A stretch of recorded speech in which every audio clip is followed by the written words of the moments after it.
Bienvenue à tous dans la Shitlist, l'émission hors série de Retour vers le Turfu qui vous parle que du pire du cinéma. Pour ce nouveau numéro, on va se concentrer sur les pires suites du film, genre Le Parrain 2, le Parrain 3, les deux tours, l'Empire contre-attaque. Non, ça c'est les films qu'on n'en parlera malheureusement jamais dans cette émission, puisque les trois films que nous avons choisis cette semaine sont des énormes bousasses à tel point qu'ils ont coulé leurs franchises respectives à elles seules. Aujourd'hui, on vous parle de Robocop 3 de Fred Dekker, Die Hard, Belle Journée pour mourir de John Moore et King Kong 2 réalisé par John Guillermin. Je suis Luc Le Gonidec et aujourd'hui pour ce premier volume des pires suites au cinéma, je suis accompagné de mes champions qui s'extasent devant la médiocrité.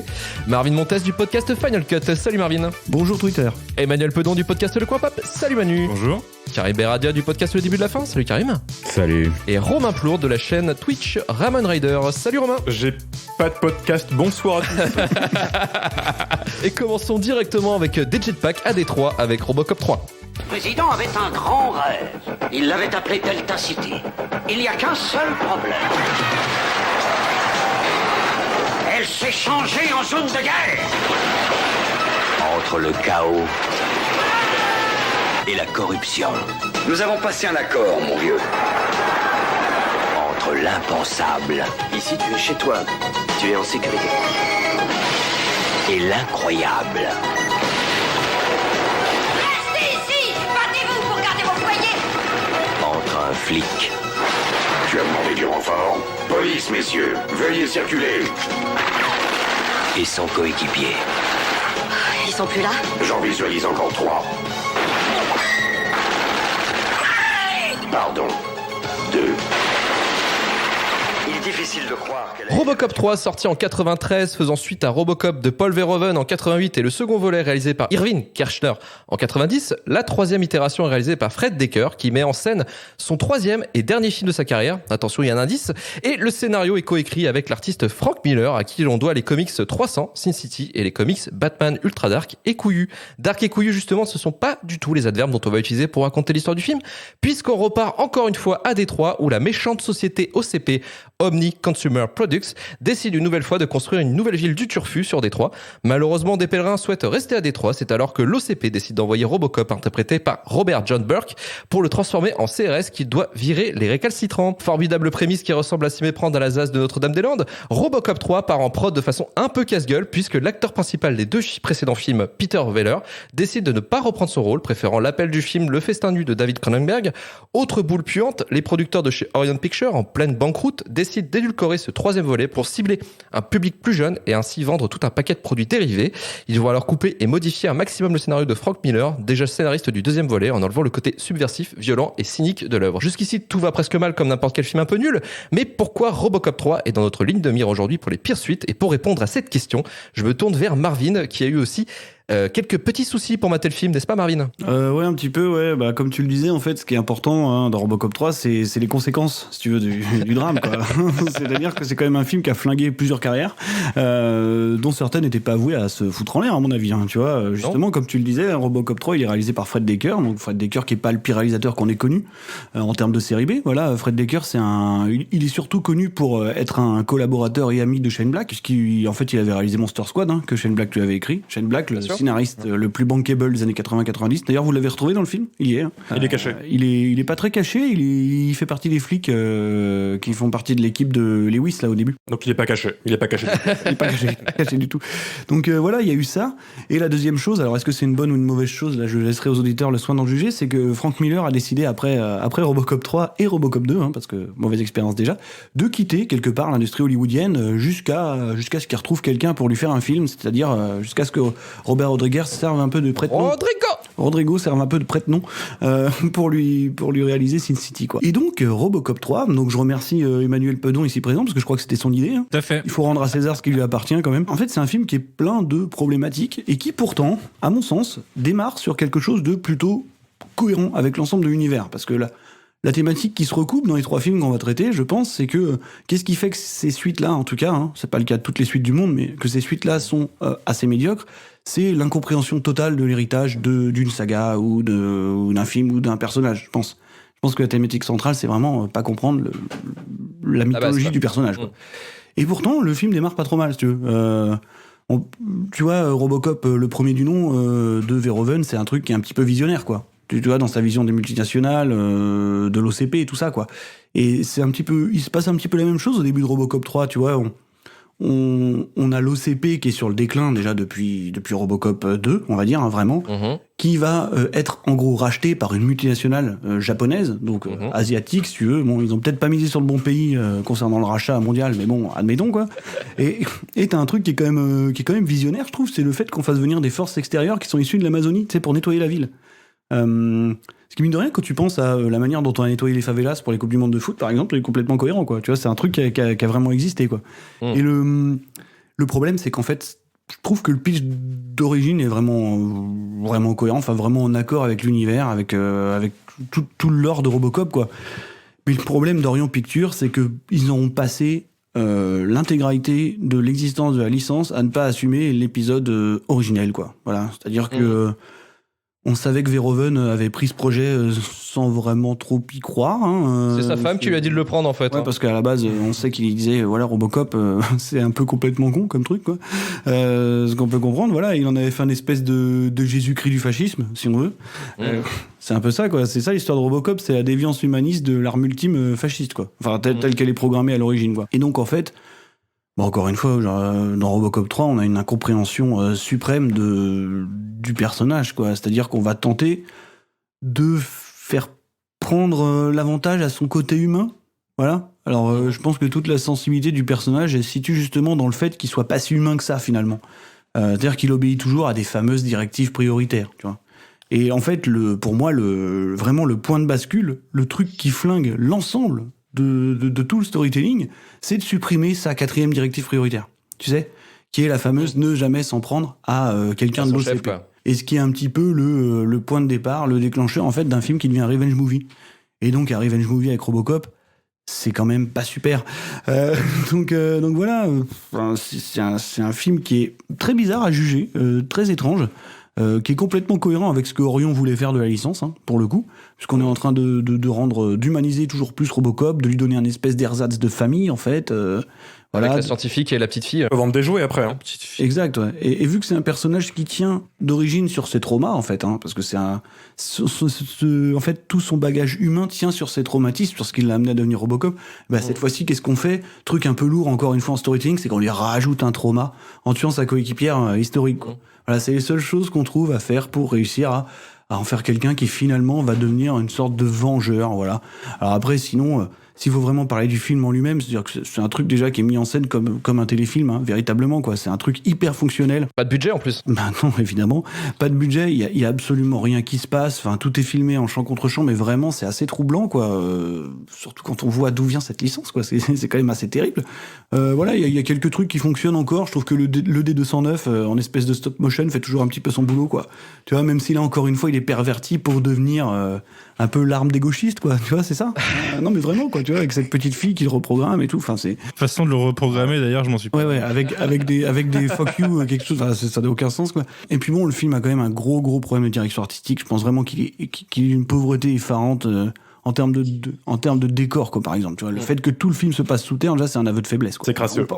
C'est très crasseux. On parle quand même d'une saga qui tenait l'ensemble de son propos sur une espèce de mégalopole, tu vois, qui se construisait au-dessus d'une ville, quoi. Voilà, symboliquement, c'était fort. Là, qu'est-ce qu'on fait? On le replace l'action sous terre. Enfin, ça n'a pas de sens.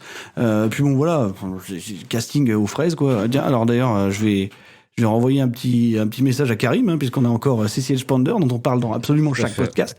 Donc voilà. Oh non, le Pandercast était pas mal. Elle est encore là, et puis t'as ce personnage un peu de la gamine, tu sais, au-dessus de l'adulte, quoi, tu vois, qui est un petit peu... Et ça, ce qui est un trope, en fait, de Shane Black, hein, théoriquement, c'est quelque chose qu'il met dans tous ses films. Alors, a priori, Shane Black a pas travaillé sur le scénar parce qu'il était pris par Dernier Samaritain, je crois. Parce que du coup, c'est Miller, hein, qui a quand même coécrit ce scénario, qui le poussera à partir jusqu'en 2005, donc quand même, ça fait un sacré trou d'air. Mais bon, il y a des tropes blackiens, quand même, dans ce film-là, ce qui est assez bizarre, hein, mais après, je pense que c'est juste dû à la relation entre Decker et Shane Black, quoi, qui sont quelques trucs, tu sais, qui sont un petit peu l'héritage du buddy movie, justement, blackien, quoi, entre un adulte et un enfant, quoi. Voilà, que donne parfois quelques dialogues assez sympas. Après, voilà, j'ai pas grand chose d'autre à dire sur Robocop 3, c'était pas une souffrance en fait. Je trouve que tu dis déjà beaucoup de choses. Ouais. Tout à fait. Franchement, tu t'en sors très très bien. Mais c'était pas une souffrance, mais c'était pas un grand plaisir non plus, quoi. Tu vois, ça m'a beaucoup fait. En fait, ça m'a beaucoup fait penser à la série télé avec Richard Eden, quoi, qui était d'une platitude assez exaspérante. C'est un bon pilote de la série télé en fait. Et ce que je veux dire, voilà, c'est que ça m'a semblé être un épisode de la série télé augmenté. Mais c'est-à-dire qu'en termes de mise en scène, c'est une mise en scène de téléaste et ça me fait un peu mal parce que moi, tu vois, Fred Decker, je trouve qu'il a une carrière correcte, qu'il avait une carrière correcte. Tu vois, Monster Squad. C'est son dernier film. Hein. C'est son dernier film, voilà. C'est le truc qui a flingué quelque part un petit peu sa Quelle carrière. C'est quand tristesse. même un peu dommage, quoi. Ça reste supérieur au remake d'il y a quelques années. Voilà. Oui, sorti en 2013. Si, alors il y a quelques scènes de body horror qui sont pas trop mal, notamment avec le ninja là, Otomo là. Non mais enfin c'est complètement ridicule, tu vois, c'est complètement bête. Mais il y a une scène là où il prend un coup et tu sais il se retrouve avec une espèce de tête de pantin, il va remettre sa mâchoire. Dans le dernier quart d'heure, le film part en couille totalement. J'ai remarqué, je suis d'accord avec toi, ça part avec Otomo qui explose à moitié, Robocop qui vole, les effets spéciaux, on s'en fout complètement. Le dernier quart d'heure, ils se sont dit, allez, c'est bon, c'est de la merde. Le jetpack, c'est là tout le film. Hein. Ils assument, ils se disent, bon, les mecs, le film, il est claqué, qu'est-ce qu'on fait ? Oh, vas-y, on s'en fout. Et là, le dernier quart d'heure, c'est n'importe quoi. Go Power Rangers ! Exactement. Alors que tout le film, il est abyssal, j'ai trouvé. Tout à l'heure, tu parlais du fait qu'on tuait sa coéquipière des deux films. J'ai trouvé que c'était un des rares partis pris qui donnait un peu de profondeur au film, peut-être le seul en fait, parce que tout le reste, j'ai trouvé ça vraiment long et un peu drôle par instant, mais très crasseux, très pauvre, tout simplement, visuellement, il n'y a rien. Surtout que moi, du coup, pour me documenter sur le film, j'ai maté le 1 juste avant, donc le contraste était assez flagrant. Effectivement, tu passes d'un chef-d'œuvre à un truc comme ça, oui, c'est sûr. Donc je pense qu'à la fin, ils se sont dit, les mecs, c'est bon, on n'en peut plus, on arrête, voilà quoi. On s'en bat les couilles. Ouais, c'est ça. Et cette folie du dernier quart d'heure me manquait dans tout le reste du film. Il y a un truc bizarre, c'est que le film de Verhoeven, c'est un détournement du concept, en fait. Voilà. C'est-à-dire qu'il prend ce concept complètement bête de Robocop, de robot flic, quoi. Voilà, c'est très bête quand on y pense, tu vois. C'est un truc de fou. Mais qu'il le détourne complètement, en fait, parce que voilà, on a déjà parlé avec Luc dans une autre émission, c'est que un des personnages mythologiques favoris de Verhoeven, c'est Jésus-Christ, en fait. Ouais. Et donc son ambition, c'était d'en faire le Jésus-Christ. Le Jésus-Christ moderne. robotique, quoi. Le Jésus-Christ moderne, c'est le Jésus-Christ de l'ultra-droite, quoi. Il se fait crucifier à coups de balle sur le béton, quoi. C'est complètement ça, quoi. Et là, en fait, on a complètement abandonné ce traitement-là du personnage, quoi. Donc, c'est assez troublant ce qu'on fait du personnage, véritablement, quoi. Verhoeven, sur le premier, il a travaillé avec le scénariste Ed Neuer.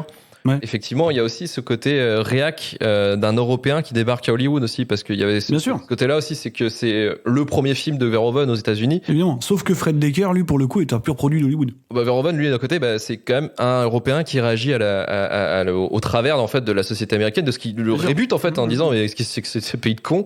Et en gros, Robocop, ça fait ça. Et la suite pour moi de Robocop, ce n'est pas les suites, mais c'est Starship Troopers. Qui reprend le même scénariste. C'est le même trope, quoi. Le même schéma, un peu. C'est exactement le même trope de détournement. Et d'ailleurs, Starship Troopers qui avait connu les mêmes problèmes que Robocop d'interprétation. Hein. C'est-à-dire que les films qui ont malheureusement été interprétés de manière littérale à leur sortie. Alors moins Robocop que Starship Troopers, parce que Starship Troopers c'était vraiment catastrophique au niveau critique, quoi. Ouais. Mais quand même, c'est des films dont on n'a pas saisi l'ambiguïté, quand même. Donc, ce qui est quand même problématique quand tu vois les films, quand même, quoi. Enfin, il y a des choses qui sont relativement appuyées, quoi. Complètement. En parlant de trucs que j'ai pas saisis, Peter Weller, il est passé où, les gars ? Chez Cronenberg. À ce moment-là, il est sur le festin nu de Cronenberg. D'accord, parce que ça démarre plutôt bien, Robocop arrive et tu te dis, oh, ok, ça va. On le montre pas en gros plan, en plan large plutôt. On le voit jamais vraiment en entier tout ça. Et le premier plan, on voit, même avec le masque, tu sais que c'est pas Peter Weller et t'as l'impression de voir une figurine McDo en fait. Tu te dis genre, oh là là là là, c'est là où ça commence comme ça. Même les acteurs qui reviennent du premier, et peut-être du 2, j'imagine du coup, tu vois qu'ils sont pas à l'aise. Tu vois qu'il y a une sorte de contraste, un mur qui s'est posé, une sorte de pression sur eux. Ils savent qu'ils sont là, mais contractuellement en fait, quoi. Ouais. Karim, est-ce que tu voulais ajouter quelque chose sur Robocop 3 En fait, moi, il y a un truc qui m'a marqué dans Robocop 3, en fait, c'est que c'est comme si ce film c'était une fusion entre Robocop, la licence Robocop et tous les films des années 90 avec genre Double Dragon, les mauvais films Tortue Ninja, toute cette espèce de côté brique en carton-pâte pour vendre des jouets en fait. Et ça m'a fait marrer, en vrai ça m'a carrément fait marrer.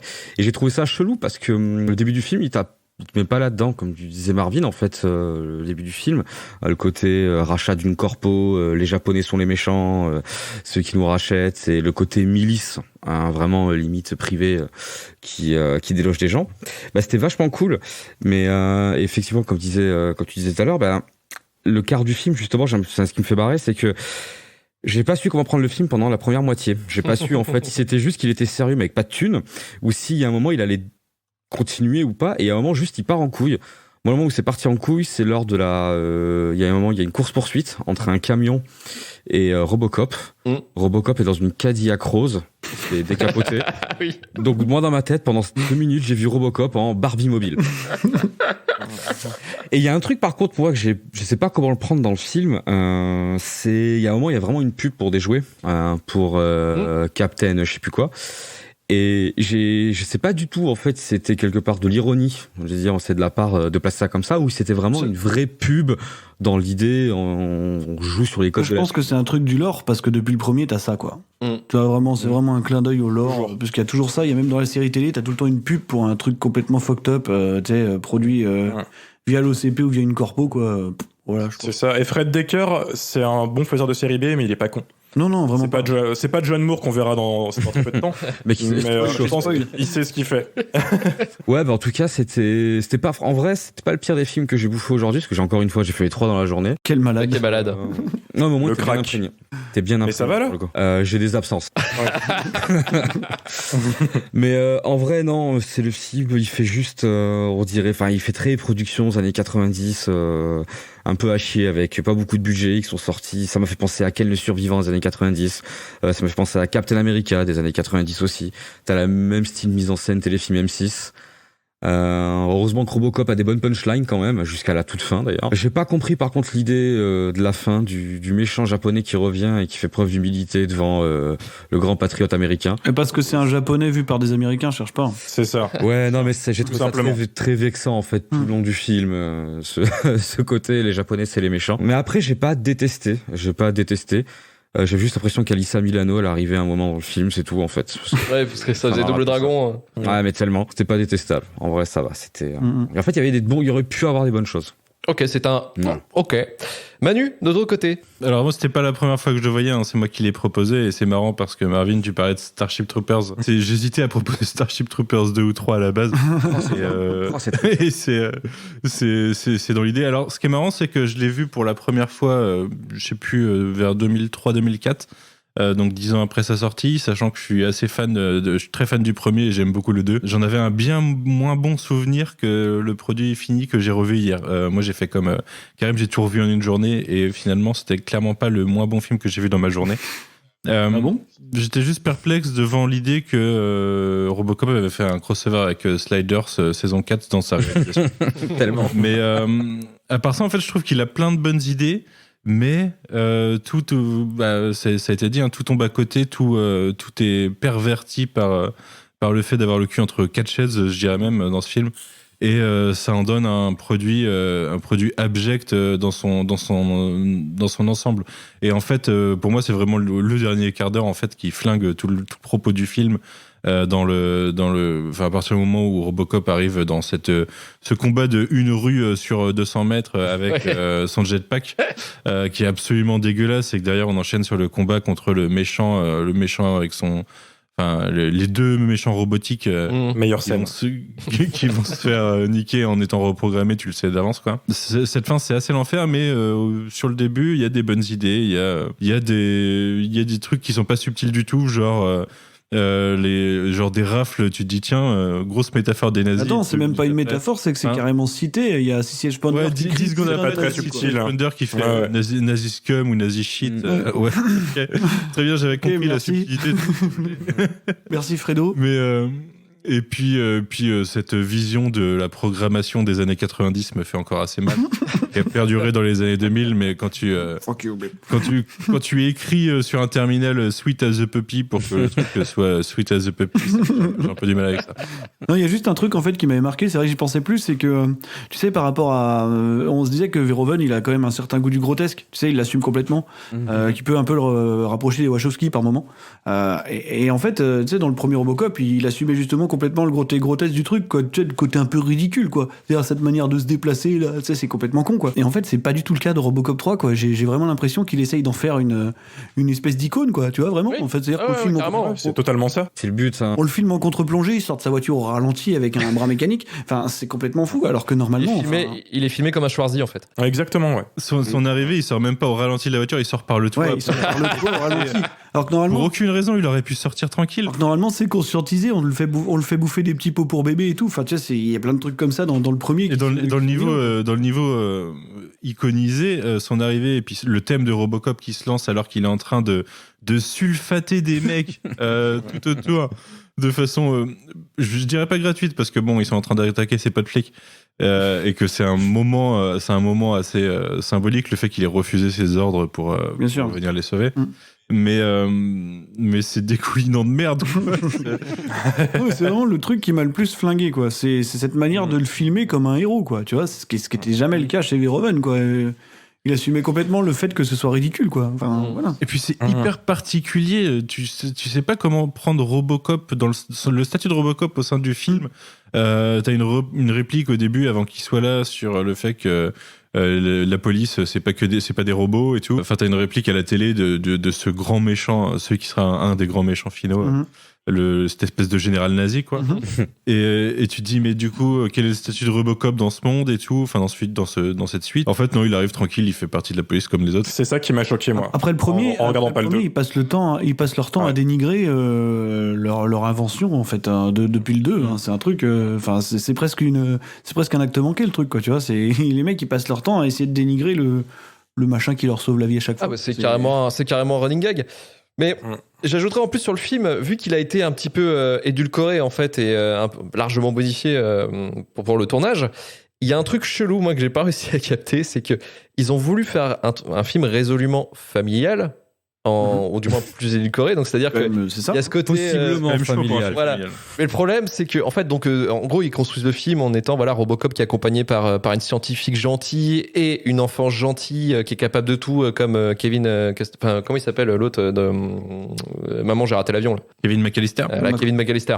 Là, un petit peu résolument, je suis un peu, je mindfuck tout le monde, quoi. Et derrière. T'as des insultes, t'as des gros mots, des mecs se balancent des saloperies, des punchlines à la con. Et en fait, t'as une espèce d'entre-deux qui est un peu chelou. Je me suis dit... C'est-à-dire que Frank Miller, à la base, il est pas là pour écrire pour les enfants. Hein.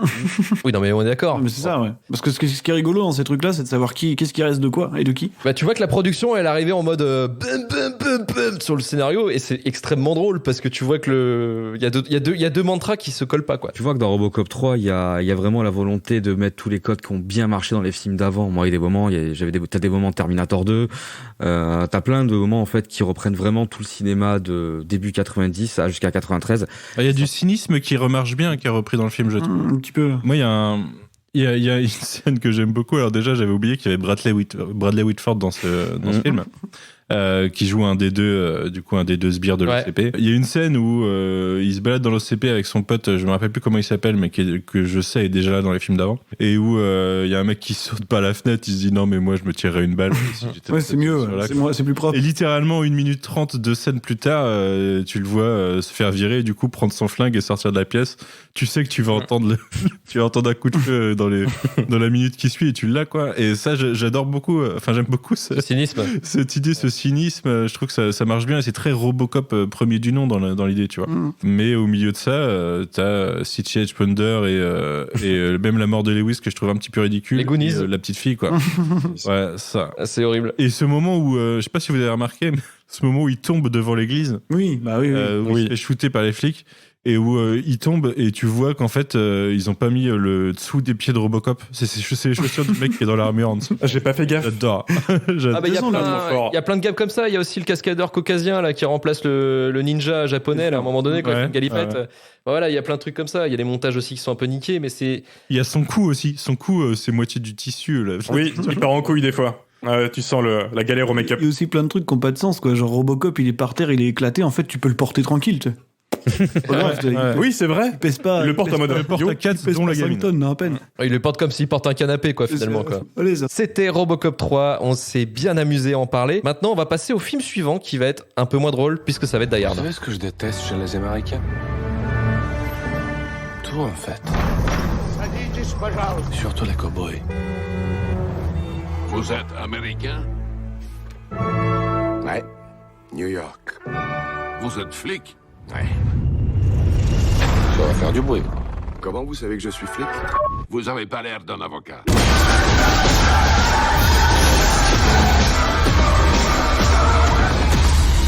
Jack! Papa? C'est ça que tu fabriquais? C'est le 007 de Plainfield, New Jersey? Ça va, t'es en sécurité là.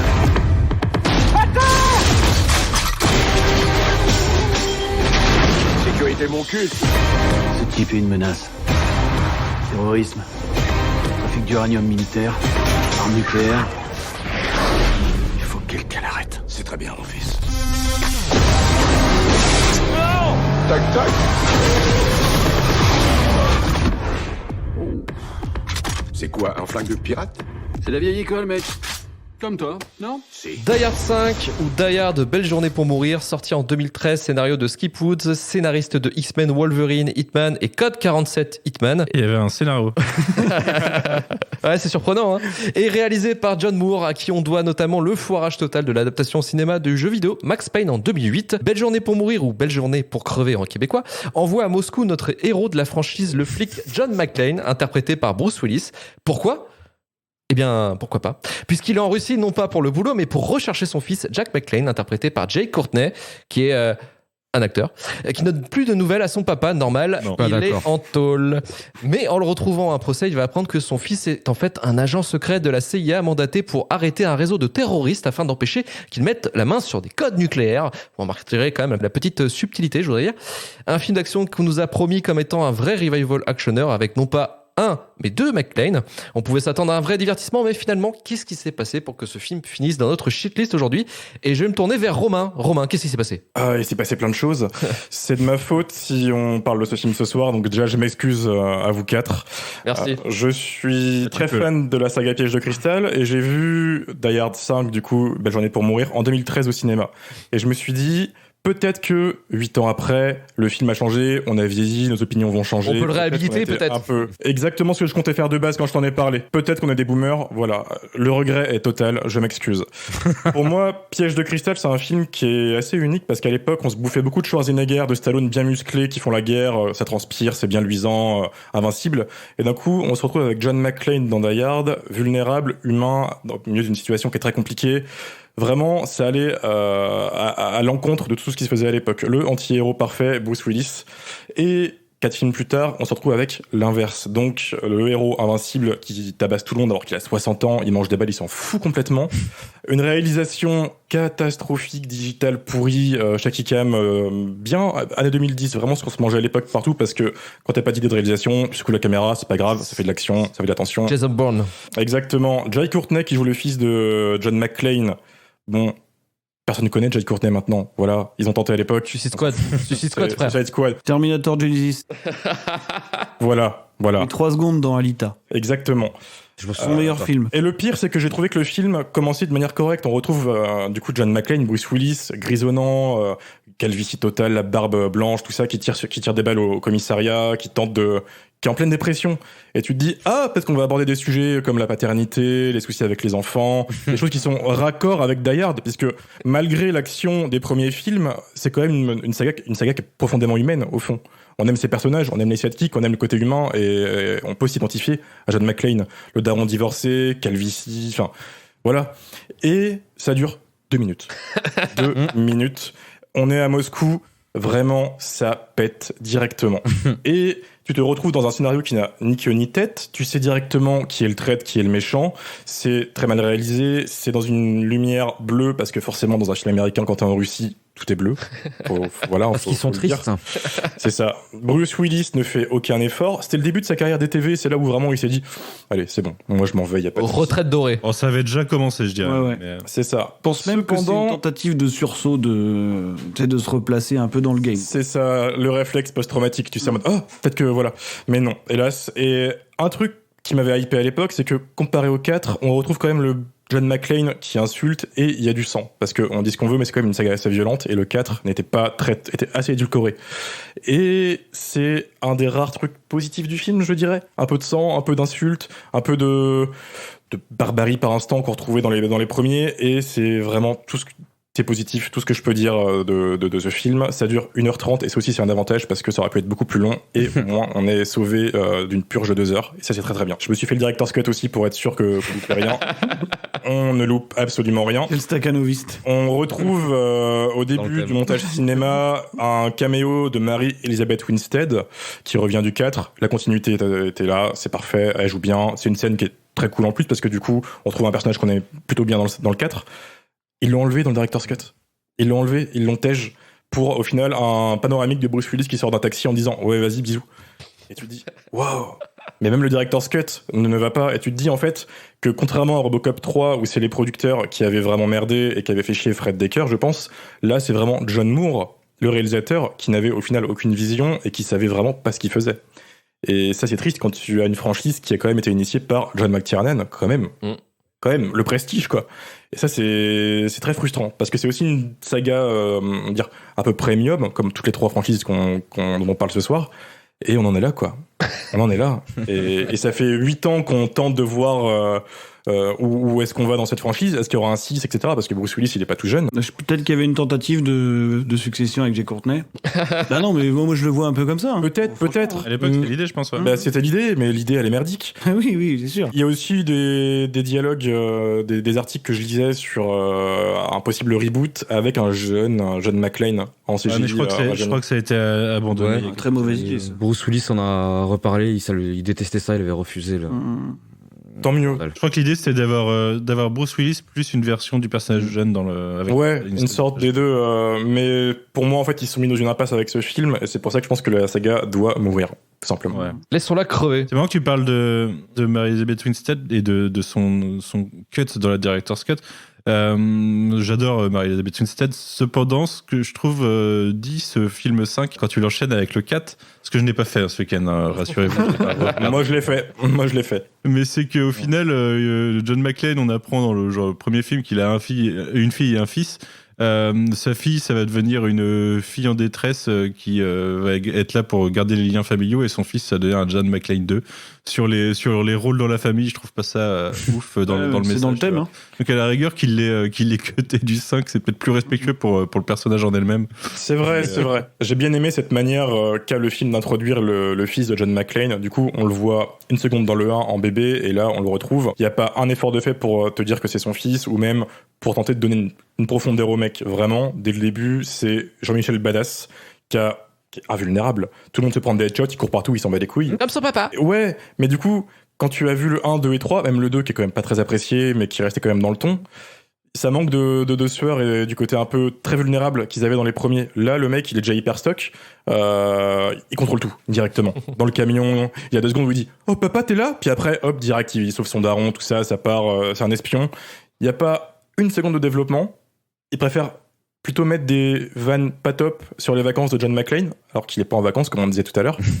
et c'est tout. 2-3 vannes marchent, mais ça s'arrête là. C'est une catastrophe. Moi, leur rencontre dans le film, le moment où ils vont se retrouver, comme par hasard, au milieu de la rue, et ça part en scène d'action gigantesque, c'est vraiment l'enfer, quoi. L'enfer du point scénaristique. Je sais pas comment ils ont pu en arriver là. À quel moment c'est un trait de personnalité et ça te caractérise un personnage et une relation d'appeler ton père John ou McClane au lieu de l'appeler papa, et c'est là-dessus que se tient toute une relation. C'est la seule intrigue relationnelle entre les deux de tout le film. Exactement. C'est ça. C'est catastrophique. Moi, c'est le film qui m'a fait le plus mal hier quand j'ai rematé tout ça. C'est parce que le problème, c'est que le film se prend relativement au sérieux. Là où au moins la prod de Robocop c'était tirer une balle dans le pied, et puis pourquoi pas. Là, il se tirait une balle dans le pied sans le vouloir, en fait. C'est vraiment l'accident de nettoyage du fusil. Ils ont mis le mauvais Bruce Willis et puis ils ont pris Jay Courtney, quoi. L'accident bête. Ouais, accident bête, mais je pense que c'était prévisible que... Enfin, tu pouvais l'éviter, hein.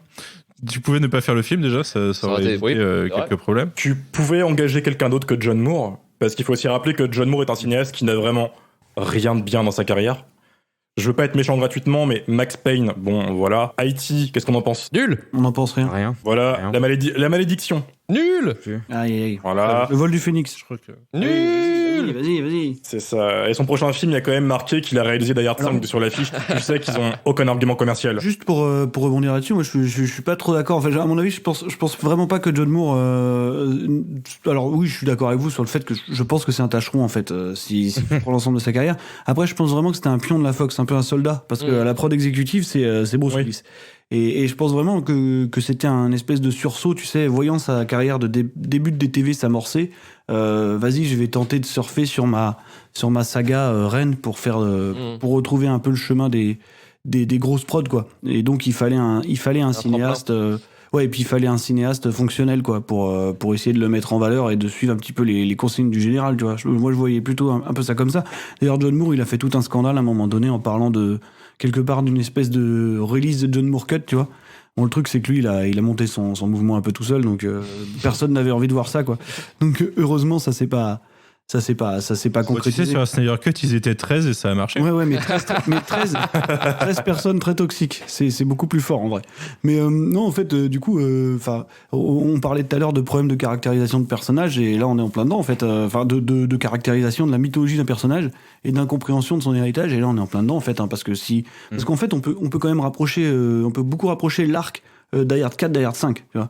C'est-à-dire que entre le 4 et le 5, c'est un peu le même personnage, dans le sens où on sait que John McClane, d'ailleurs, ce qui est fou, ce qui est incompréhensible, c'est qu'après les 3 premiers films, même si tu veux mettre le 2 un petit peu à part, John McClane, on sait tout de lui. On sait qui il est, on sait qu'il est un peu réfractaire à l'autorité, on sait que c'est un personnage un peu issu de, tu sais, du pulp, du polar, hardboil, néo-noir, tout ce qu'on veut. Enfin, c'est typiquement un personnage comme ça, quoi. Et en fait, à partir du Die Hard 4, on en fait un vieux con réac de droite, quoi. C'est-à-dire le type qui stalk sa fille, tu vois, le mec qui cite des discours de bouche, quand même, hein. Enfin, c'est quand même fou, quoi.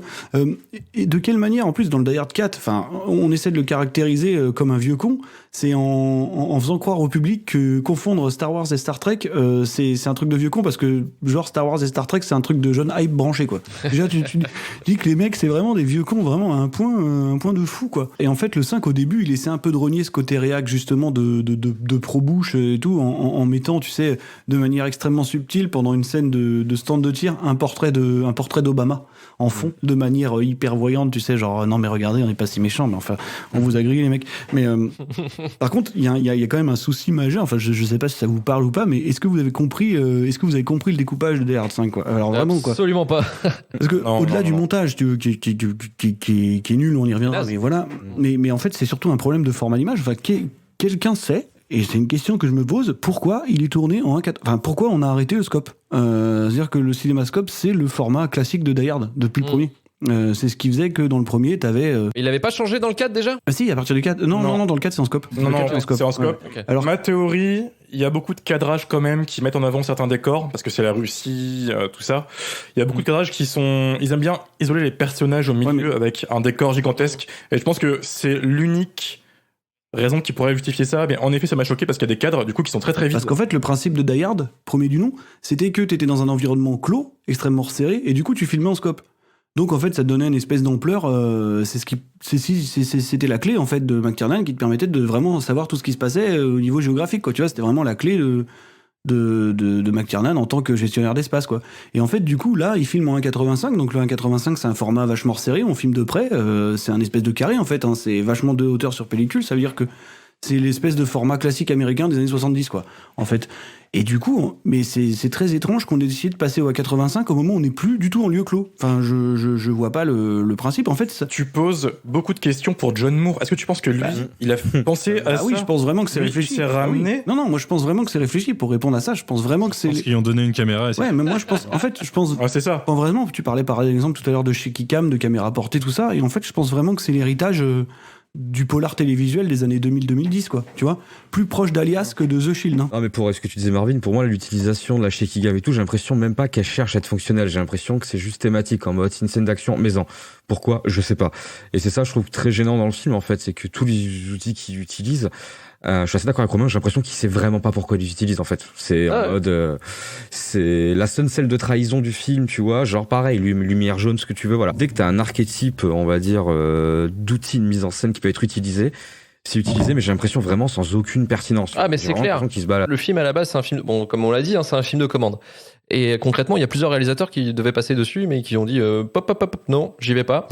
Et John Moore, en fait, c'est le soldat, comme tu disais, Marvin, c'est le soldat de la Fox. Et aussi, il faut savoir, John Moore, je pense pas qu'il a de style visuel très approprié ou de style visuel Non, en c'est soi. pas un réalisateur visuel. Non. Donc je pense qu'il s'est inspiré plutôt de ce qui s'est déjà fait et ce qui a entre guillemets fonctionné. Et il s'est inspiré beaucoup, je pense, de Paul Greengrass avec les Jason Bourne. Ouais, mais il y a un Parce que truc, ça il y a un pue truc qui de est Jason Bourne, quoi. un petit peu, mais tu sais, moi, en fait, moi, j'ai l'impression de voir dans les scènes, en tout cas d'intérieur, un espèce de J.J. Abrams sur une patte, quoi. Tu vois, comme dans Alias. Ouais. Non, mais dans le sens où il filme, Tout à fait. tu sais, c'est exactement la même chose que la mise en scène de J.J. Abrams jusqu'à Mission Impossible 3. C'est-à-dire qu'il filme tout de très près, tu sais, dans un cadre assez resserré. Enfin, c'est vraiment l'héritage de la télé des années 2000-2010, quoi. Mais en plus de ça, John Moore, il raconte beaucoup de conneries parce que il a passé toute la promo à dire qu'en fait, il avait une vision un peu Michael Bay-esque du truc. Dans le sens où il disait s'inspirer de Michael Bay. Ah bah il est aveugle. Hein. Ouais, mais en faisant. Justement, en fait, il disait que son mantra un petit peu sur le film, c'était de s'appuyer sur des effets visuels en dur. C'est-à-dire, voilà quoi, pas trop d'effets, des vraies explosions, des vraies cascades. Au début, ça peut se ressentir dans la course poursuite en bagnole au début. En Moscou, ouais. La première grosse séquence d'action. Ouais, c'est la seule séquence qui me semble un petit peu intéressante. Exactement. Parce que ça fait un petit peu réel de temps en temps et c'est ça. Ouais, voilà. Mais après. C'est marrant, c'est ludique. Ouais, c'est marrant, voilà, c'est ludique. Mais bon, ça n'a rien à voir. Enfin, je veux dire, il a passé toute la promo à dire qu'il avait une approche un peu bayenne du truc, avec des effets en dur, des vraies explosions, des vraies cascades. Moi, j'ai pas vraiment vu ça. En fait, c'est vraiment, je trouve, un film d'étudiant en cinéma avec du gros budget. Il y a tous les défauts. Le surplus d'effets spéciaux, c'est pas dans tous les sens. La tension inexistante. Ce qui marche un petit peu au niveau réalisation à l'époque, parce que voilà, ça marche, donc faut le faire. C'est juste un étudiant qui se trouve avec quelques millions et qui a pété son câble et qui a fait... voilà quoi. Ouais, puis quand même, il il y a quand même un problème assez violent du traitement de John McClane, dans le sens où en fait, John McClane, c'est quelqu'un qui est toujours au mauvais endroit, au mauvais moment, Ouais. et qui subit des trucs qui lui arrivent, quoi. Il est pas là pour foutre la merde. Sauf que là, il cherche la merde, systématiquement. C'est-à-dire que la base du film, c'est qu'il va quand même de lui-même en Russie pour aller sauver son fils de manière quand même extrêmement violente. Et comme tu disais tout à l'heure, il y a un type qui comprend pas parce qu'il y a la barrière de la langue, qu'est-ce qu'il fait? Il lui pète la gueule, quoi. Enfin, je veux dire, c'est absolument l'antithèse de John McClane, ce truc. Et le film en joue carrément, parce que le dernier dialogue du film, c'est ça. C'est Jay Courtney qui demande à Bruce Willis, au fait, t'es sûr que c'est pas toi qui cherches la merde quand même? À chaque fois, il lui répond, ah bah finalement, je sais pas. Et du coup, les mecs, tu sais, juste pour relier leur personnage à la trilogie originelle, ils lui font dire en permanence, moi je suis pas là pour foutre la merde, je suis en vacances. Mais mec, t'es jamais en vacances. Enfin, le gars, il a quand même traversé la moitié de la planète pour aller sauver son fils en éclatant tout le monde. À quel moment t'es en vacances? Donc voilà, il est pas en vacances quand même. Il vient voir son fils pour une affaire d'État. Il est jamais en vacances, quoi. Donc c'est complètement con. Enfin, voilà, c'est encore une espèce d'aberration. Et pour finir, je me demande s'il y avait vraiment une velléité de succession avec Jay Courtney. Oui, parce que je pense qu'en plus, ils font carrément de Jay Courtney le mec qui tue l'antagoniste, tu vois. C'est lui qui prend cette responsabilité, quoi. Et puis il est chauve. Sauf que Jay Courtney, on le sait, c'est un mec qu'ils ont essayé de faire émerger depuis qu'il a un petit peu connu un petit succès dans l'étrange série Spartacus, là. Étrangement, c'est un sous Sam Worthington, alors que Sam Worthington, déjà... Ouais, mais le problème de Jay Courtney, c'est que déjà, ils essaient toujours de le caser. Lui-même, c'est dans un sous Sam Worthington. Ils essaient toujours de le caser dans des franchises mortes vivantes, quoi. Là, c'est déjà le problème, quoi. Il y a eu Terminator et tout. Et en plus, il est extraordinairement antipathique, quoi. C'est vraiment ça le problème. Je pense qu'il y a un truc physique chez ce mec-là qui va pas, quoi. Enfin, c'est ce qu'on appelle avoir une gueule de con, quoi. Ouais, non, mais vraiment, tu vois, il est d'une antipathie folle, quoi. C'est vraiment un problème, quoi. Donc j'espère qu'ils avaient pas misé sur lui pour reprendre le flambeau, parce que bon. Mais après, pour rebondir sur votre truc, là, c'est vrai que la photo, elle est extrêmement sombre, un peu bleutée. Mais ça, je pense que c'est typiquement la photo. Hollywood, en fait. Ouais, mais c'est la photo qu'on utilise avec la colorimétrie qu'on abaisse. C'est juste pour préparer le terrain aux effets visuels, en fait. Hein. Le bleu et l'orange, en fait, c'est deux couleurs qui sont complémentaires, et l'œil, en fait, va séparer directement le chaud du froid. Donc souvent, on met le sujet en chaud et le fond en froid. Donc Hollywood, en fait, adore cette photographie. Mais, et une fois que tu le remarques, tu l'as dans tous les films hollywoodiens. Évidemment. Et en fait, là, ils ont pris l'onglet saturation sur Adobe Premiere et hop, voilà, ils l'ont glissé. Je suis étalonneur. C'est le principe. C'est ça. Le principe de cette photo-là, c'est que le terrain soit préparé pour ajouter toutes sortes d'effets visuels, quoi. Exactement. C'est le seul intérêt que c'est absolument dégueulasse. Et puis la direction artistique, n'en parlons pas. Enfin, c'est absolument immonde, quoi. C'est Il n'y a pas de direction artistique. Des décors gris et vifs, quoi. Voilà, la Russie, quoi. C'est La ça. Russie, c'est ça. Mais tu sais, les mecs. Gris et vide, oui. Et attends, ils ont carrément mis des mecs, des méchants qui ont des tatouages CCCP, quoi. Tu vois, non, mais je veux dire, on en est là. Génial. Le Terricouso russe, là, il est pas. On en est là, quoi. Enfin, voilà, quoi.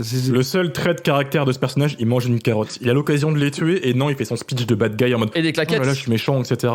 Les claquettes. Il aurait pu être dans ça. Enfin, voilà, quoi. Die Hard 5, quoi. Manu, je te sens chaud là. Non, en vrai, j'ai déjà dit que c'était une épreuve à revoir. Moi, je sauve rien de ce film, en fait. Je trouve qu'il est nul dans tout parce qu'il se prend trop au sérieux et que derrière, il veut rien dire. C'est quand même un film où on te propose un personnage qu'on t'a présenté pendant 3-4 films comme un super-héros, globalement, et qui arrive et il est perdu parce que son fils, c'est encore un plus gros super-héros, tu vois. Et derrière, t'avais éventuellement quelque chose à exploiter là-dessus. Sauf que non, ça vient juste de super-héros qui travaillent ensemble et c'est papa et fiston. C'est ça. Même dans leur côté mauvais, ce qu'ils pouvaient exploiter, ils décident de pas l'exploiter. Je trouve que c'est vraiment une catastrophe industrielle, ce film. Moi, pour l'anecdote, je l'avais vu pour la première fois dans un avion. En 2 fois parce que l'aller-retour était trop. Enfin, j'ai lancé le film trop tard et du coup j'atterris avant la fin. Aucun regret de l'avoir vu en 4 tiers en 2 fois, quoi. Non, mais et ça, hier, en le revoyant, je me suis dit j'aurais dû rester à mon expérience d'avion parce que peut-être c'était mieux passé au final. Mais par contre, il y a quand même un avantage à ce film-là, hormis sa durée, c'est qu'il te permet quasiment de réhabiliter Die Hard 4. Hein. Oui, bah, c'est ce que dit tout le monde. Hein. Ouais, tout à fait. Vas-y. J'ai toujours bien aimé Die Hard 4, moi, étonnamment. Parce que c'est pas un Die Hard, voilà. Mais ça se regarde étonnamment. Alors c'est très édulcoré, mais la version Director's Cut du coup rajoute quelques trucs un peu plus fun, donc un peu de sang, un peu d'insultes, donc c'est déjà un peu plus drôle. Il a l'avantage d'être réalisé d'une manière plutôt correcte, je trouve. La caméra elle est tenue, la colorimétrie elle est correcte. Même Bruce Willis joue un petit peu, il fait le minimum. Et voilà, je suis amoureux de Justin Long. Voilà, je peux pas le. On va en arrêter là avec Die Hard 4 parce qu'on n'est pas là pour parler de bons films. on est là que pour la hate. On n'a même pas parlé de Yulia Snigir, qui est encore une belle femme objet dans ce film. Effectivement. Dans le Director's Cut, il y a un plan en plus. Ouais. Et il y a un plan nichon là qui est sympa. Et quand elle sort de la moto, non ? Exactement. Mais je crois qu'ils l'ont utilisé en promo, ce truc. Mais en moyen pour faire ramener les mecs. Annonce, quoi, c'est fou. Et quel plan, mes amis, quel plan, putain. Putain, là, tu sens que John Moore est un auteur, là. C'est ça. Et non, il y a une scène, moi, qui m'a fait rire et qui m'a fait, en fait, qui me dit que c'est vraiment la scène qui caractérise le film. C'est la scène du taxi. Et ce moment, en fait, où les mecs, ils s'échangent des phrases de merde et au moment donné, le chauffeur va commencer à chanter une reprise déglinguée de Sinatra. Et pour moi, c'est cette scène qui concentre le problème du film. C'est, en fait, c'est une reprise d'un tube, mais fait par quelqu'un qui sait pas chanter, quoi. C'est ça. C'est joliment dit. Oh, il est fort. Très bien joué, très Vous bien. avez vu l'analyse quand même qui est poussée ici. Non, mais en fait, c'est juste un clin d'œil pourri parce que Sinatra, c'est le mec qui jouait dans le film qui a été remaké pour Die Hard, quoi. C'est encore un coup de coude de merde, quoi. Enfin, vraiment, qui n'a aucun putain de sens, quoi. Ma phobie, c'était que ce personnage allait réapparaître parce que Die Hard, c'est aussi des sidekicks, c'est aussi des personnages secondaires connus. Il y a Sergent Allen dans le 1 et le 2, il y a Zeus dans le 3, dans le 4, il y a Justin Long. Et du coup, dans celui-là, je me dis, il va forcément avoir un sidekick un peu nul. C'est un truc, ouais. Et je vois ce mec et je me suis dit, Mais finalement, il y en a un sidekick un peu nul, hein, c'est Jay Courtney. C'est Jay Courtney. C'est la mort d'une franchise. Oh, la mort d'une franchise. C'est là-dessus qu'on va finir Die Hard 5, la mort d'une franchise. Et on va pouvoir passer maintenant à une autre mort. La mort d'une franchise. La mort d'une franchise. Non, c'est pas vrai. Mais cette fois-ci, c'est moins drôle. Puisqu'on va vous parler de King Kong 2. Alors, comment va-t-il? Incroyable. Allons, assis, mon grand, on est gentil. Ils approchent les 20 mètres de haut. Ils sont agressifs et très dangereux. C'est dingue ce qu'il est grand, ce singe de merde, grand Dieu. Qu'est-ce qu'ils lui ont fait? Le plus grand héros du cinéma revient. Et il n'est pas content. King Kong 2. King Kong 2 ou King Kong Lives en VO, sorti en 87, réalisé par John Guillermin, qui signe son dernier film, un indice encore, sur un scénario écrit par Steven Pressfield et Ronald Shusett. King Kong 2 fait suite du remake de King Kong sorti en 76, qui avait pour but de remettre au goût du jour le mythique King Kong de 1933, réalisé par Merian C. Cooper et Ernest B. Schoedsack, classé 17e dans le meilleur film de tous les temps dans notre podcast Retour vers le Turfu, que je vous invite à écouter, bien entendu. Suite directe du film de 1976, King Kong 2 commence avec un King Kong agonisant au bord du World Trade Center. Malheureusement pour nous, il est récupéré par des médecins et scientifiques menés par Amy Franklin, interprété par Linda Hamilton, qui tentent de le soigner. C'est alors qu'un aventurier, Hank Mitchell, interprété par Brian Kerwin, propose à l'équipe un autre Kong pour prendre son sang. qui est une femelle. C'est alors que Kong, mal soigné, a la plus grosse envie de Ken et de détruire tout le labo pour se barrer ensuite à la cambrousse avec sa femelle. Karim, pourquoi ce film est-il aujourd'hui dans notre liste ? Parce que j'ai souffert aujourd'hui. En vrai, j'ai souffert 3 fois aujourd'hui. Mais remerciez pas, les gars, mais remerciez pas. Alors, il faut qu'on te fasse un stage Ça va, d'organisation ça va. parce que quand même, regarder 3 films de merde dans une journée, il faut changer ton organisation, Karim. Tu as 2 semaines à chaque fois. C'est de mon fait. Tu peux viser 4. Tu peux en faire 4. Dans les 3 films, il y en a aucun que toi t'as proposé. Et c'est ça le pire en plus, tu vois, c'est que je l'ai juste subi. Il subit juste le truc. Ouais, non, mauvais moment pour plein de raisons.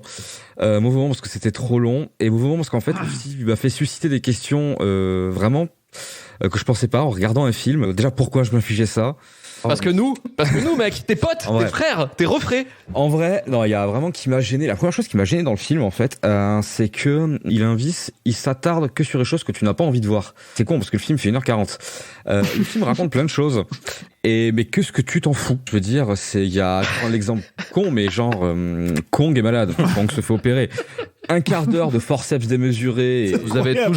Vous avez toujours rêvé de voir Kong chez le vétérinaire ? Ouais. Voici pour vous. L'aspiration, les clampes démesurées, là, c'est incroyable. On te présente quand même le fait qu'on a trouvé une autre Kong. C'est énorme. 2 minutes. Voilà, il y a un mec qui débarque sur une île, il fait... Ah, Le mec, il s'assoit, tu sais, il croit que c'est un rocher. Oui. Tu vois que c'est une main, tu vois que c'est un gorille géant. Mais t'es là, genre, non. non, mais on dirait un vieux Non, non. jeu vidéo des années 95, début de PlayStation, caméra carrelage avec Oui. tu sais, des adaptations de films où t'avais les niveaux trop longs pour rien. Donc déjà, ça, c'est le premier vrai défaut parce que c'est ça tout le temps en vrai. C'est jusqu'au bout. Toutes les scènes qui prennent leur temps sont les scènes dont tu t'en branles. Et même les scènes où ils essaient de prendre leur temps, où t'es censé pas t'en branler, c'est pas de bol, le film est très moche. Donc ça, c'est un point, mais bon, on va dire que ça a pu vieillir. Et voilà, il y a surtout un vrai deuxième truc qui m'a vraiment emmerdé. Je suis pas non plus un grand fan de King Kong, mais pour avoir participé au RVLT justement sur King Kong de 33, il y avait un truc en fait qui me plaît dans King Kong, c'était quand même la métaphore ultra évidente de la bestialité qui rentre dans notre monde. Qui est pour moi l'une des réflexions majeures que tu peux te faire quand tu regardes King Kong. Et là, ils ont décidé de chier dessus complètement. C'est-à-dire, c'est qu'ils vont tout faire pour humaniser King Kong. On dirait Mac Enemy avec les extraterrestres. Ouais. On a l'impression en fait qu'ils veulent vraiment faire en sorte que King Kong soit humain. Je veux dire, alors c'est très très mignon de le voir Monsieur et Madame Kong. Faire leur petite vie, Dans la pampa. ramasser. Ah ouais, c'est formidable. Déjà qu'en plus je le répète, en vrai, je veux pas cracher sur le film pour ça, mais c'est très mal fait. C'est très très très très mal fait. Et sauf, ils ont même fait l'exploit de, j'imagine, faire plusieurs masques aux singes pour réussir à leur donner des expressions qui sont presque humaines. Genre Madame Kong elle boude. J'en avais rien à foutre de voir Madame Kong bouder, tu vois. Et c'est ça qui est dommage. Elle est parce que- presque un peu maquillée, Madame Kong. C'est ça qui est fou. Ouais. Ouais. C'est puis pareil, tu vois, ils l'ont fait Rookin, c'est plus sympa, c'est plus mignon, c'est Rookin chocolat parce qu'au soleil c'est plus mignon. Et il y a en fait, j'ai trouvé ça complètement con parce que genre l'idée d'une femelle Kong, je suis pas contre. Mais genre, l'idée de ramener 2 bestioles qui, bon, apparemment ne sont que des primates comme les protagonistes principaux qui ne peuvent pas, en tant que primates, s'empêcher de s'accoupler dès qu'ils peuvent. Apparemment, c'est une des thématiques du film aussi.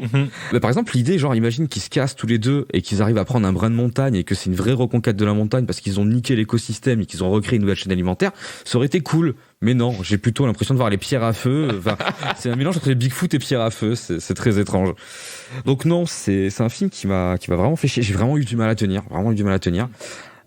C'est à la limite le seul truc qui m'a fait plaisir. Je me suis avec mon cerveau malade, je me suis dit parce que vu que quand même la fin de tout ça c'est un petit Kong, c'était très très important d'avoir un petit Kong dans ta vie.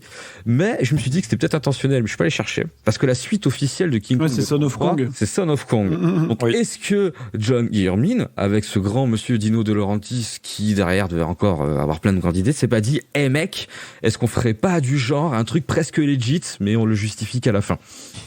Peut-être. C'est pour moi le seul truc qui justifierait ce film en entier en fait. Et si on finissait le film là où il devrait commencer ? Ah ouais, c'est un peu ça comme Resident Evil, tu vois, C'est complètement pareil, méta en fait. Donc non pas un bon moment, c'est Linda Hamilton qui pourtant aurait pu peut-être, non même pas rien. Il y a rien, je veux dire, c'est et puis surtout comme je vous dis, c'est pour moi le truc qui m'emmerde le plus, c'est que on te montre que ce que tu veux pas voir. C'est ultra chiant. On dirait un Terrace Malik. Ou un petit peu, ouais. Ça c'est pas bien, ça c'est sale. C'est petit, monsieur. Je comprends l'idée. Ça c'est sale, monsieur. 4 heures de dinosaures. Si je pourrais vraiment bâcher pour bâcher, j'ai plein de choses à dire qui vont vraiment fait marrer. C'est marrant quand même. Bah, Très drôle.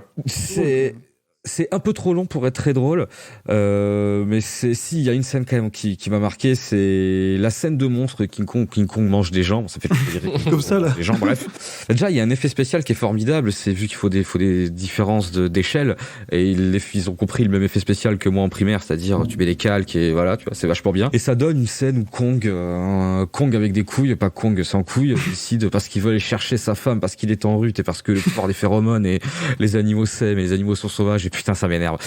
Il décide de manger des gens avec une petite blague du shérif avant qu'il passe, il fait vous avez cru que c'était quoi, que c'était Délivrance ici.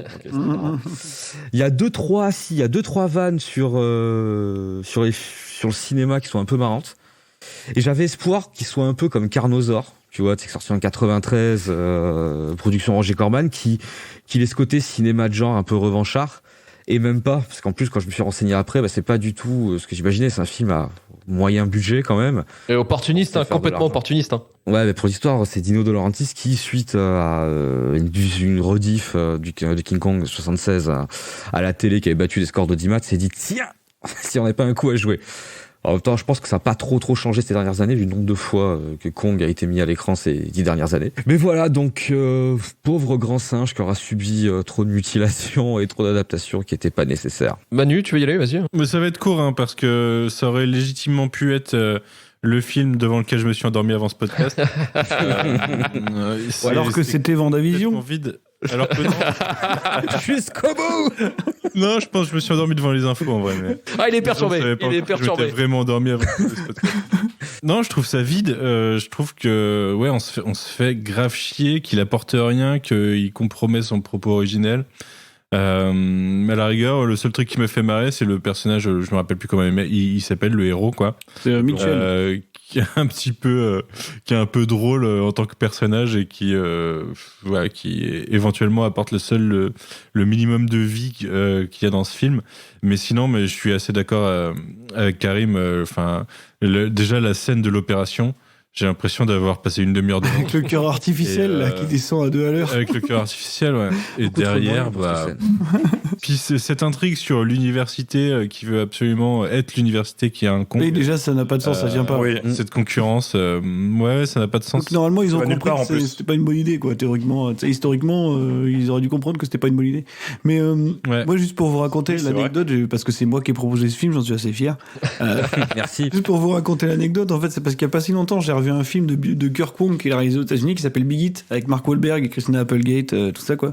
Et en fait dans Big Hit il y a un running gag, c'est que t'as le gérant du vidéoclub dans lequel se rend Mark Wahlberg en fait qui le harcèle pendant tout le film, il l'appelle en lui disant ouais vous avez pas ramené King Kong 2, il y a plein de gens sur la liste d'attente, ils veulent le voir, vous allez vous prendre des pénalités, tu vois donc en fait c'est le running gag du film quoi. Et puis t'as une scène où Mark Wahlberg il est au lit avec sa meuf et puis il regarde, t'as des images de King Kong 2 complètement débiles quoi et puis il fait ah putain j'adore ce film.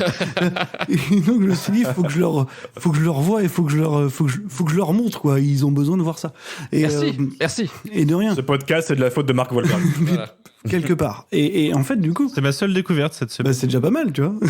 Et tu es content d'avoir découvert ça. Et je suis content de vous l'avoir proposé mais en fait c'est comme tu disais Karim, c'est un truc en fait qui est monté uniquement sur des velléités pécuniaires quoi, c'est-à-dire que voilà dans le milieu des années 80 King Kong 76 marche à la télé Dino De Laurentiis qui est un mec qui a quand même eu un peu plus de flair que ça dans sa vie quand même, il a des productions qui vont de la Strada à Army of the Dead tu vois donc normalement ça va quoi. Et là, il 85, ça avait été compliqué. Il était dans une période creuse un peu à ce moment-là, et donc il décide de faire une suite au film, Il décide de faire une suite à King Kong qui s'appelle donc King Kong Lives, quoi. Et en fait, ce qui est bizarre, c'est que avant que tu découvres l'intrigue et toutes ces conneries, ces trucs qui n'ont aucun sens, c'est que tu te dis que ça pouvait être basé sur le travail d'autres personnes, mais qu'au final on gardait un espèce d'héritage de compétences, tu vois, parce que tu vois par exemple les scènes où on voit que le bras de King Kong, tu sais, qui passe au-dessus de Mitchell quand il le découvre. En fait, je trouve que c'est les scènes qui marchent le mieux. C'est le seul moment où tu te rends compte qu'il est peut-être impressionnant. C'est parce qu'en fait, il y avait sur le King Kong 76, il y avait Carlo Rambaldi là, qui est un peintre et sculpteur très connu, le mec qui a fait le design d'E.T., tu vois. Même si c'était une foirade, mais c'est quand même lui qui l'a fait. Et il avait construit un King Kong, mais non, mais il est considéré comme une foirade, enfin lui-même le considère comme une foirade, quoi. Et il avait fait le design d'un King Kong de 12 mètres de haut. Et finalement, pendant le tournage, ils se sont rendus compte qu'il était inutilisable. Donc, il pouvait utiliser que ses bras. Et en fait, ils ont repris son travail pour mettre les plans avec les bras. Tu sais, toutes les scènes dans le 76 où il y a Jessica Lange sur les bras, c'est le seul truc de Carlo Rambaldi, quoi. Et du coup, ils réutilisent le costume de Rick Baker, là. Donc, c'était Rick Baker, un maquilleur vachement connu, qui avait fait les costumes de 76, et c'était même Rick Baker qui était dans le costume. Tu vois. Et donc, ils réutilisent son costume, voilà, pour le King Kong. Moi, je trouve pas le costume horrible, si tu veux, dans le principe du film en costume. C'était marrant de voir un King Kong un peu iconoclaste, quoi. C'est-à-dire qu'à la base, King Kong, c'est basé sur des animations de Willis O'Brien, c'est vraiment des trucs avec des miniatures et tout. Animatronics. Et là, c'était reprendre le principe de son rival, Godzilla, quoi. Tu vois, c'était faire un film de monstre en costume, quoi. Et en plus, dans le costume de King Kong Lives, il y a un mec qui s'appelle Peter Elliott, qui était un peu le proto-Andy Serkis, en fait. C'est le type qui était dévoué à tous les rôles de primates au cinéma. Le gars, il est dans Congo, il est dans tous les trucs comme ça, tu vois. Donc, quelque part, il y avait un peu de talent. Enfin, un peu de talent quelque part. Et en fait, ça va pas du tout. Il y a quand même Linda Hamilton dans le premier rôle qui est entre Terminator et Terminator 2. Tu sais pas ce qui s'est passé. Je sais pas qui l'a convaincu de rentrer dans cette galère. Moi, je sais pourquoi. J'ai été lire en fait qu'elle pensait que en faisant ce film, elle allait être propulsée comme Jessica Lange en 76. Elle a été propulsée à fond. Bien propulsée. Et en fait, ils lui ont tellement vendu le truc. Et en fait, elle avait pas accès au rush pendant le tournage. Elle a découvert tout ça le soir de la première. C'est fou. Mais du coup, tout à l'heure, Karim, tu parlais en fait de tout ce sur quoi on s'attarde et dont on s'en fout, puisqu'en fait, il faut bien se rappeler, il faut bien signifier que le cœur du film, c'est King Kong et Lady Kong qui sont en train de convoler, tu sais. Bonnie and Clyde, frère. Ils se font des câlins, ils se font des caresses et tout. Puis t'as des trucs. En fait, ça crée un espèce de miroir malaisant avec l'autre histoire d'amour, tu sais, entre Mitchell et Linda Hamilton. Quoi. Parce que t'as King Kong qui flaire quand même. Il a un peu la dalle quand il se réveille. Donc il flaire la femelle à 1 kilomètre, mais comme l'autre, il a flairé Linda Hamilton à 5 kilomètres aussi, tu vois. Et puis, t'as ce truc le plus malaisant de l'histoire, mais vraiment, où là, du coup, je me suis dit d'un coup, ok, c'est plus drôle, tu vois, c'est fini. C'est le moment où t'as King Kong et Lady Kong, ils sont, tu sais, dans la nature, et puis ils commencent à se prendre la compte. Toi, tu te dis, c'est bon, ils vont copuler, c'est parti. Et puis là, t'as Linda Hamilton qui ouvre son sac de couchage. Ah, mais mec. Et qui appelle Mitchell, et elle lui dit, on est des primates, nous aussi. Ouais. Cette scène, elle est magique. Moi, j'ai fait un brain fart. Là. Ok. C'est là où j'ai give up. C'est affreux. Enfin, on en est à ce point-là de caractérisation, tu vois. Enfin, c'est complètement fou, quoi. Puis après, voilà, tout le film. Enfin, pour signifier le truc, moi, je sais que, voilà, je l'ai déjà dit et répété, l'écriture, le scénario, tout ça, ça me dérange pas. Mais ça me dérange pas quand le film est visuellement impressionnant, si tu veux, ou quelque chose, quoi. Sauf que là, j'ai que ça pour me raccrocher. Rien. Là, j'ai que ça pour me raccrocher. Donc, qu'est-ce que tu veux? Je suis obligé de regarder ce qui se passe, quoi. Et en fait, là où vraiment j'ai compris, vraiment, j'avais la confirmation à 100% que le film avait été écrit à la volée, quoi. C'est le moment où ils arrivent devant la base militaire, à la fin, tu sais, ils sont tous les deux, t'as Linda Hamilton et son compagnon, là, et en fait, ils disent, mais on peut pas rentrer, comment on va faire? Et donc là, l'autre, il lui répond, je connais une entrée. Et en fait, tu te rends compte que l'entrée qu'il connaît, c'est juste attendre que les mecs aillent voir plus loin pour passer dans leur dos, quoi. C'est vraiment ça. C'est vraiment. Genre, comme de par hasard, ils vont se mettre à s'embrouiller. Genre, il y a 4 militaires, en fait, ils vont s'embrouiller. Non, parce qu'il lui dit, il faut attendre la nuit. Donc d'accord. Et en fait, une fois qu'il fait nuit, les mecs s'éloignent du portail et là tu passes dans leur dos. Ils surveillent plus, ouais, normal. Voilà, c'est normal. Et là ils descendent. Là ils descendent et on en arrive au point où Linda Hamilton, elle arrive genre ah pardon, je me suis perdu. Du coup les mecs ils baissent leurs armes genre ah bonjour madame et puis voilà. C'est hallucinant. C'est vraiment un film complètement improbable. Et puis t'as Lady Kong qui est. C'est de l'impro. Ouais, je pense. C'est ça, ouais. T'as Lady Kong qui est un petit peu maquillée. Enfin, tu sais, ils finissent par avoir le fils là. Ils vont vivre dans leur réserve. Enfin. Il faut vraiment qu'on parle de la tête aussi de Kong, qui a vraiment une tête de con. Mais oui. Oh oui. Genre, toutes les séquences où il est là, ça se voit, il s'appelle Titouan. Moi, il y a un plan qui m'a fait hurler de rire, je sais pas vous, mais c'est un moment où Kong, il se retrouve dans l'eau, puis tu sais, il descend le long d'une espèce de rapide, et là, il y a un ralenti sur sa tête qui se tape un caillou, genre... Et là, c'est au ralenti, c'est complètement improbable, quoi. C'est un film que je ne comprends pas. Donc voilà, ça m'intéressait que vous le voyez. Il y a une autre séquence incroyable quand Kong s'assoit près d'un lac avec sa meuf et sa meuf commence à nettoyer ses blessures à Kong. Et d'un coup, Kong baisse sa main derrière le dos de sa copine et hop, elle sursaute. Et je me suis dit, est-ce que je viens de voir Kong mettre une olive à Madame Kong? Devant quel film tu es? Parce que pendant un quart d'heure, moi, j'étais à fond sur l'opération. Pour de vrai, au début, j'étais en mode ouais, Kong, il va pas bien, faut l'opérer et tout. Tout le film, il va être sérieux à fond, tu vois. Et vraiment, il se réveille, il a la gaule, il fait genre allez, vas-y, go.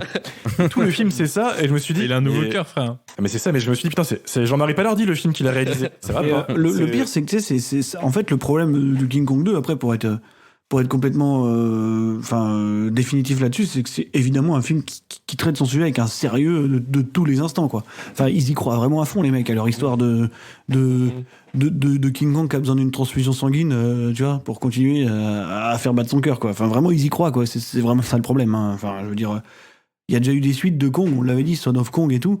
Enfin, je sais pas qui a eu l'idée, franchement, de partir sur ce plot-là, quoi. de lui trouver une femelle, enfin, déjà, enfin, je sais pas. T'as pas 1000 choses à raconter avec King Kong. Non, mais Kong, évidemment, en fait, mais base. déjà, de toute façon, à la base, tu ne dois pas faire ce film. Enfin, Exactement. Non. Mais ils l'ont fait, et c'est ça qui est incroyable. Ils sont allés contre les règles. Ils ont commis ce film. Et John Guillermin, donc, qui est le réalisateur de La Tour Infernale, quand même. Enfin, admettons, c'est pareil. Lui, il a vu sa carrière stopper net, hein. Enfin, c'est. Au-delà de l'avoir fait le film, c'est qu'ils ont pris des mauvaises idées, et en plus de ça, ils ont vraiment foiré la mauvaise idée à chaque fois. Faire de Lady Kong et de Kong un couple, c'était déjà pas une bonne idée, mais en faire un couple de beaufs ou des Marseillais, c'était pas non plus, quoi. Je veux dire, et c'est pour ça que je pourrais dans votre sens, je comprends même pas le. C'est un pari, c'est sûr. C'est un pari ou un jeu d'alcool qui a foiré. Vraiment genre, dis-nous pour combien tu fais ce film. Voilà, je voulais que vous le voyiez parce que ça me paraissait essentiel dans une vie, mais. Bon, te remercie. Pour la culture, c'est intéressant. Il faut pas faire. Voilà. La culture, la fameuse. Pile à temps pour Kong vs Godzilla en plus. Du coup, parce que on va aller voir ce film, on va forcément se dire non. Moi, je pense que King Kong Lives, c'est mieux que Kong versus Godzilla, je suis sûr. On va se battre. C'est peut-être déjà mieux que Kong Skull Island. Hein. Ça n'existe pas. Voilà. C'est peut-être déjà mieux, hein, théoriquement.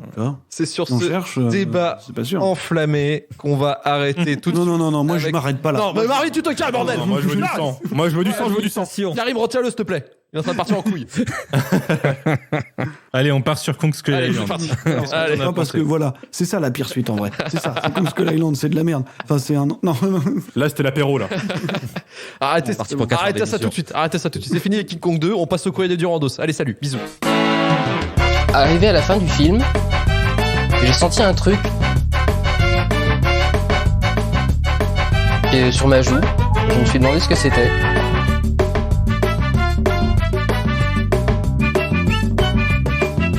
Et je me suis rendu compte que j'étais en train de pleurer d'admiration devant Lucie. Je vais te fumer. Est-ce qu'il y en a un qui a cité King Kong 2 ou pas? Non, même pas. Bah non, saloperie. Peu étonnant. Alors, le courrier du Rando, c'est votre moment pour vous exprimer sur les pires suites.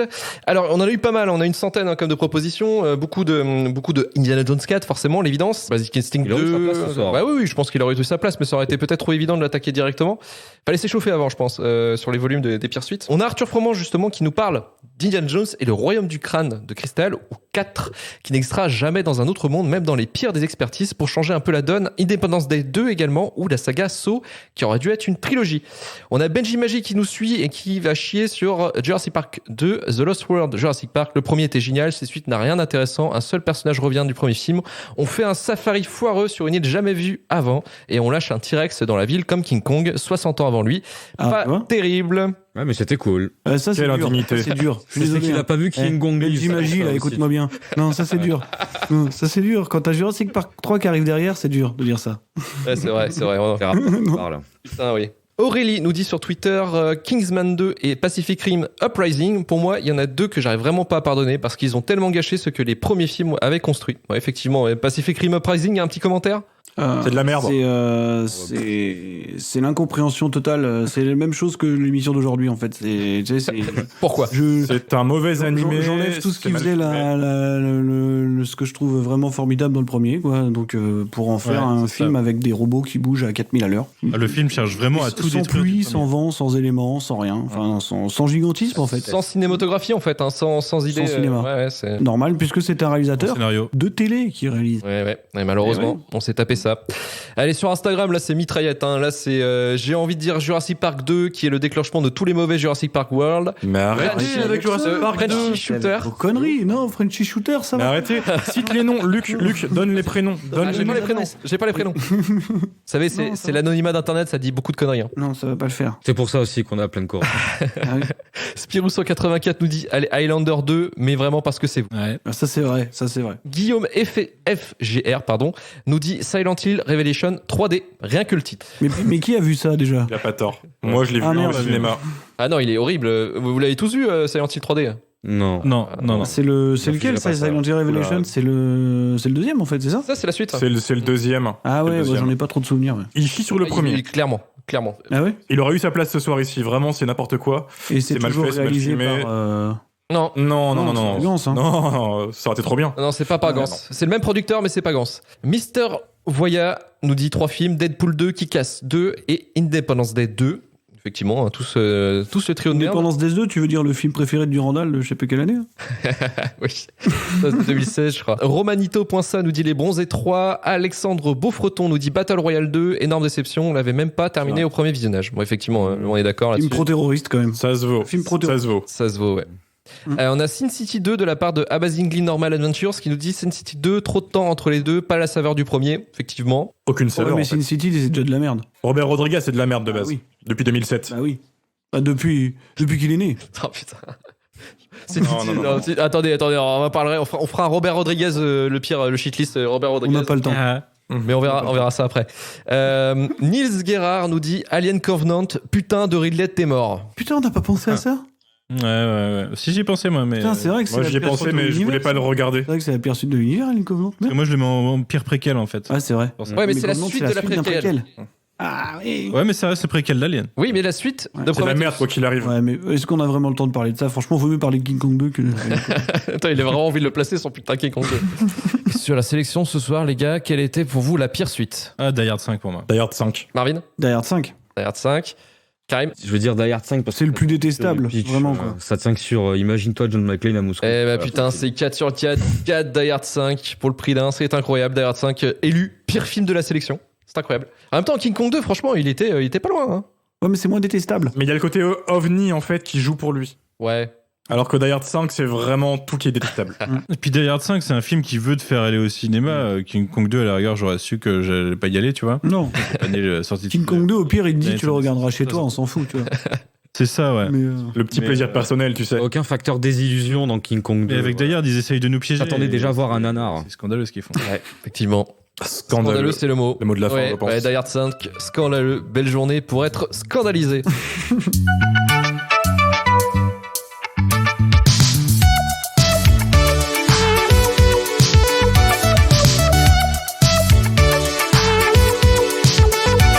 Et c'est la fin de Shitlist, deuxième numéro sur les pires suites volume 1. Merci Marvin Montes du podcast Final Cut. merci à vous. Merci Emmanuel Pedon du podcast Le Coin Pop. Merci à toi. Merci Karim Berada du podcast Le Début de la Fin. Et merci à vous. Et merci Romain Plourde de la chaîne Twitch.